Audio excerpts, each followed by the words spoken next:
Salut tout le monde, bienvenue sur Deconomia. Pour aujourd'hui, j'ai choisi comme thème de vidéo un bouquin qui m'a beaucoup plu, qui s'appelle La malfaçon de Frédéric Lordon. Alors dans ce bouquin, Lordon, il affirme l'impossibilité de transformer l'euro actuel en un euro social politique. Parce que d'après lui, l'union monétaire qu'on connaît aujourd'hui doit nécessairement s'accompagner d'une union politique, si elle veut être à minima démocratique.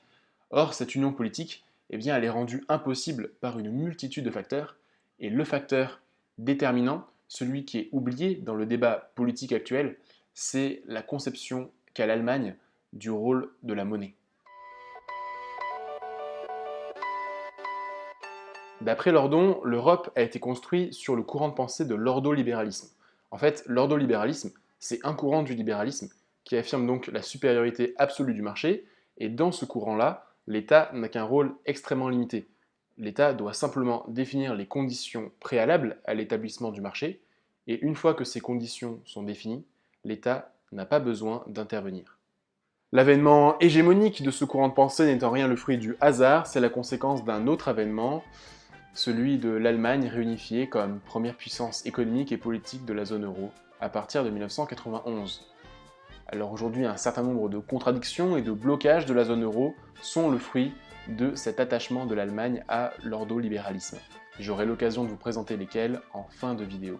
Alors cet attachement à l'ordolibéralisme, au respect des règles, comme celle du 3% de déficit public, trouve également lieu dans le domaine monétaire et explique comment nous avons construit l'euro et pourquoi l'Union européenne est devenue antidémocratique.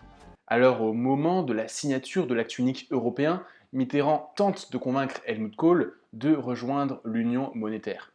Mais pour ça, l'Allemagne de l'Ouest n'est pas prête à créer la zone euro comme ça, elle veut que certaines conditions soient réunies.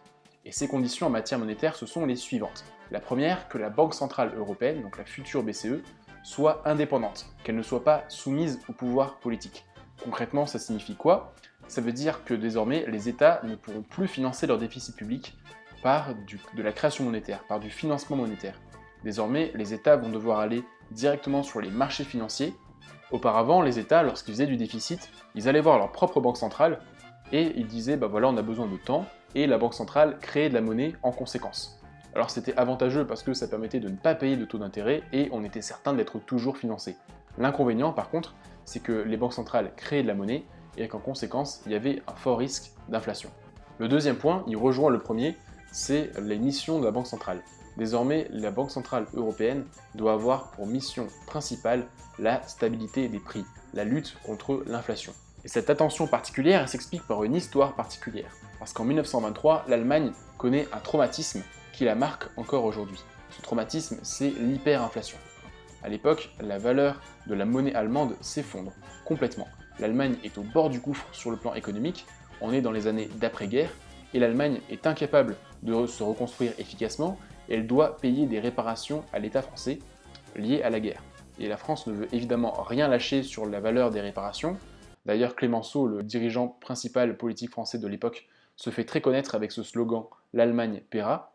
Et donc l'Allemagne est au bord du gouffre et tôt ou tard la monnaie finit par s'effondrer, les prix de tous les biens explosent. Et les Allemands se retrouvent dans une situation dramatique. D'ailleurs à l'époque, on n'échangeait plus en fait avec de la monnaie allemande, c'était plus le mark, c'était des paquets de cigarettes américains. Pour vous dire que vraiment c'était la merde, c'est que désormais seules les cigarettes avaient encore une valeur sur le marché. En fait, c'était justement du troc. On fonctionnait avec du troc en 1923. Et ça a complètement traumatisé les Allemands. C'est-à-dire qu'aujourd'hui, quand on entend le roman national allemand, quand on demande à un Allemand donc, de raconter son histoire, 1923, c'est une date qui est marquée au fer rouge. Pour les Allemands, c'est de là que vient la montée du nazisme et tous les drames qui s'en sont suivis, bien plus que la Grande Dépression des années 30. Le résultat, c'est qu'aujourd'hui, l'Allemagne a un attachement fondamental à cette question de la monnaie et de la stabilité de la monnaie. Ce qui fait qu'aujourd'hui, renoncer à ce rôle très spécifique et ultra limité de la monnaie, c'est juste impensable pour un Allemand. Aujourd'hui, cette conception de la monnaie, c'est aussi fort pour un Allemand que ce que représente avoir un État centralisé ou avoir un président monarque républicain pour un Français. C'est pareil pour les armes à feu aux États-Unis. C'est ce que Lordon appelle une croyance collective de longue période qui est d'ordre métapolitique, qui dépasse le simple jeu des alternances électorales. Et donc forcément aujourd'hui, quand on parle d'Europe, cette croyance monétaire, elle rentre en ligne de compte, puisque désormais on partage tous la même monnaie. faut donc assimiler le fait que faire une union monétaire avec l'Allemagne implique nécessairement de passer par ce rôle restreint de la monnaie, et la conséquence notamment, c'est la mise sous tutelle par les marchés financiers. Parce que désormais, avec ce rôle très limité de la monnaie, on est obligé de passer par les marchés financiers, et forcément ça a un coût, puisqu'on doit payer des taux d'intérêt. Et quand on voit le montant qu'on paye en termes de taux d'intérêt chaque année, ça pose question, ça pose vraiment question. Aujourd'hui, les taux d'intérêt, c'est le deuxième budget de l'État après l'éducation. Et ce, alors que les taux d'intérêt sont très bas. Malheureusement, pour l'Allemagne, impossible de revenir dessus, précisément parce que revenir sur le rôle des marchés financiers, c'est impliquer que les banques centrales soient capables de créer elles-mêmes la monnaie, et donc c'est faire courir un risque d'inflation à l'économie. Or, l'inflation pour l'Allemagne, c'est juste impossible à concevoir. Résultat, aujourd'hui à gauche, il y a deux courants qui s'opposent. Un que je pourrais qualifier d'euro-optimiste, qui pense qu'on peut réformer l'Union européenne de l'intérieur, qu'on peut avoir une négociation et un compromis avec les Allemands pour rendre l'Europe plus démocratique, plus sociale.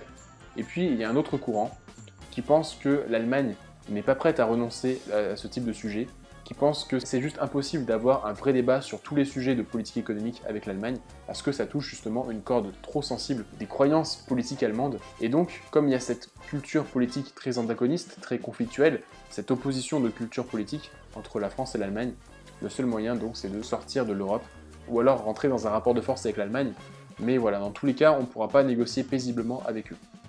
Et aujourd'hui, Frédéric Lordon, l'auteur que j'ai présenté, il s'inscrit dans cette ligne directrice. Et à titre personnel, vous l'avez peut-être remarqué, je pense également qu'on est davantage dans cette configuration-là.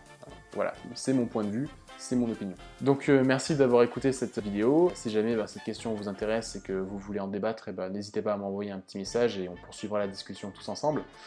Moi en tout cas, c'est un sujet qui me plaît, qui est peu évoqué et qui me paraît pourtant extrêmement important pour comprendre aujourd'hui les débats actuels et les dysfonctionnements de l'Union européenne. Donc voilà, comme l'Europe m'intéresse, voilà, j'avais envie d'en parler, j'ai envie de parler d'Europe depuis un moment sur cette chaîne, donc je suis content de l'avoir fait.